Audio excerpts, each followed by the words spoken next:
Parang naalala ko na parang dito lang nakaraan, pero ang tagal na pala noon, 50 years na, parang kailan lang. So naalala ko pa nung nag-aaral ako sa review school sa Polytechnic University of the Philippines na ang tawag noon ay Philippine College of Commerce. Yung professor ko sa CPA review na under yung subject niya ay law, yung last 5 minutes niya ay sineshare niya ang salita ng Panginoon. At yung naging experience niya, under martial law kasi yun, kung paano siya nakulong. At doon sa kulungan, nakilala niya ang Panginoong Jesus. Then, pagkalaya niya, kami ang naging mga estudyante niya sa review school at sinishare niya yung salita ng Panginoon every last 5 minutes ng pagtuturo niya. Nararamdaman ko yung special na touch sa puso ko, hindi ko maintindihan kasi hindi naman ako Christian na malalim sa paniniwala sa Diyos, hindi ako nagsisimba, at kukunti lang alam ko sa Bible. Pero yung time na nag-share siya, nararamdaman ko na merong kumikiruhot sa puso ko, natatouch ako at naiiyak ako.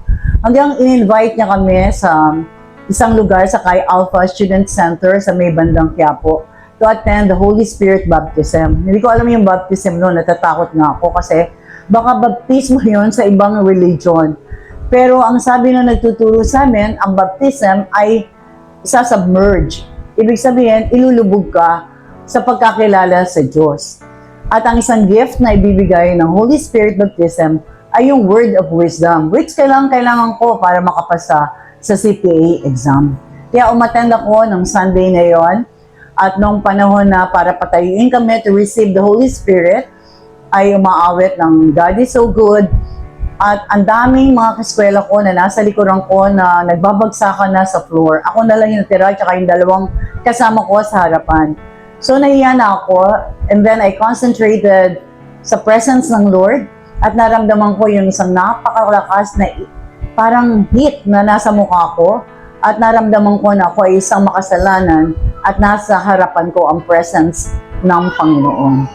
At doon ay ang lakas ng power na parang niyayanig ako, parang may earthquake doon sa room, parang may malakas na bagyo na hangin, and then bigla na lang akong bumagsak, na gumagalaw yung dila at nagsasalita ng kung ano-anong wika. Hindi ko naintindihan yon, pero ang alam ko at isang bagay na sinasabi ko na nakahiga ako sa floor, may Diyos pala, may Diyos pala.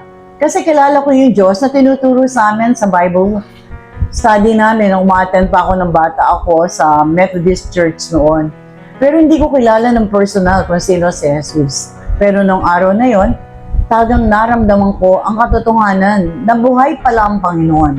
At mula noon, lagi na ako uma-attend sa aming Bible study. Nag-share ako sa mga pinsan ko. Unang-una ko na-sharean ay si Brother Rudy Santos. At sumama sila kasama na iba ko pang mga pinsan, hanggang sila rin ay nagkaroon ng experience about the baptism in the Holy Spirit. Hindi po inayaan ni Pastora Tessie na siya lamang ang nakatanggap sa Panginoon. Pineser po sa amin ni Pastora Tessie kung paano niya tinanggap si Jesus bilang Panginoon at tagapagligtas. Tinanggap din po namin ang ating Panginoon Jesus at nabaptize po kami ng Holy Spirit. Doon po kami sa lugar po ng Chi Alpha. At doon nag-start na nag-umpisa kami ng Bible study sa looban namin. Meron pong hayumahan ang aking lola. Araw-araw po, tinuturoan kami ni Pastora Tessie. Sa parang barn na pag-aari ng aking mga lolo't lola. Nagba-Bible study kami na kung ano yung natututunan ko sa professor namin sa law, yun ang tinuturo ko sa kanila. Hanggang unti-unti, 1976 yun, ay kumilos ang Panginoon sa iba't ibang paraan. Ang pangalan pa namin noon ay Everlasting Christ. Itong mga lambat tinabi sa likod, tapos doon sa gitna na, ginawa nila ng paraan, bubong yero, tapos may mga upuan ng kahoy. So doon kami nag-start ng gawain. Tatandaan ko noon, mayroong Bible study Tuesday, mayroong Thursday, tapos Linggo. Yon, Linggo. Nagkaroon ng sunog. Maraming pagkakataon na halos nasarado na yung fellowship namin, Kala mo hindi magpapatuloy, pero hindi na yan ng Diyos dahil may plano siya para sa atin. No, so nasunog lahat, pati gamit. Di siyempre naghahanap kami ng lugar para maipagpatuloy yung gawain ng everlasting. So, nakakita kami ng lugar doon sa kanto. Doon kami nagkaroon ng gawain. Lipat kami. Tapos, kahit na umulan, alam niyo, umuulan, nakataas yung paa namin kasi pinapasok ng tubig yon. Mula sa kanto, bumalik kami ng looban. Nagpatayo ng maliit na church para ipagpatuloy yung gawain sa Panginoon. So doon po, tuloy kami sa pagsamba sa Panginoon.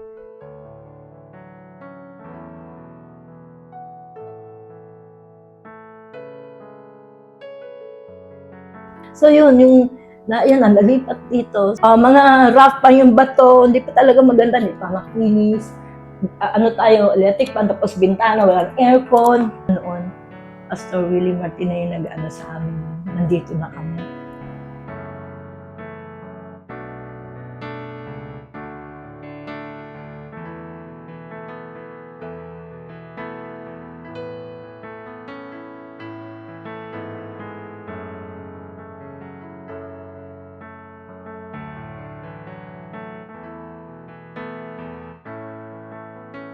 Eventually, pinalitan ng Chariot of Fire Fellowship at ngayon ay Christ Chariot of Fire Fellowship.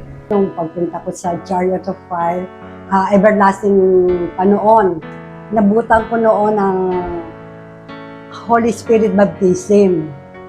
At natakot ako kasi noon na yung aming pastora Tessie noon na sasalita patungkol doon sa Holy Spirit baptism. Nakita ko yung sarili ko na parang ang taas-taas ko sa kanila, para bang napakagaan kong. Tapos, iba yung naramdaman ko. Ganoong bago pa lamang ako nakadalo doon. At yun nga, natanim sa puso ko nung dumating ako sa taas sa bahay namin. Hindi na ako mapakali. Lagi ko nang nasa sa isip yon. At simula po noon, lagi na po ako naging active po ako sa gawain ng Panginoon, ang everlasting noon. At kung saan-saan po ako dinala ng Panginoon upang pagbahagi ng kanyang mga salita. Andoon po nadala ko sa Second Avenue. No? Yan po yung first time ko na nadala ko sa First Avenue, nadala ko sa Pretil, nadala ko sa Talayan, nadala ko dito sa Misang Handaan, nadala ko doon sa Novaliches, at ngayon po ay nagpapatuloy po ako dito naman sa Luzon, San Jose del Monte. Noong una po, nag-umpisa lamang po kami sa 3. Ngayon po, umabot na po kami ng 50 plus na po ang nasisiran po namin ng salita ng Diyos. At nakikita ko po yung talagang pagkilos ng Panginoon na siya ang nagdadala ng maraming mga kaluluwa. 50 years ago na yon, pero hanggang ngayon, narito pa tayo na nakatayo at nagpapatuloy sa paglilingkod sa Panginoon. Doon sa isang vision, nung nagkaroon tayo ng parang pag-aaral about vision, may isang na-pick up na vision about sa akin na nakita ako na in the same position na kung saan pinagpe-pray nila ako. Pero ang tanda-tanda ko na. At ang interpretation ay makikita ko pa yung paglago ng Chariot of Fire Fellowship sa isang napakaganda pang paraan dahil ang daming gagawing magaganda ng Panginoon para sa atin.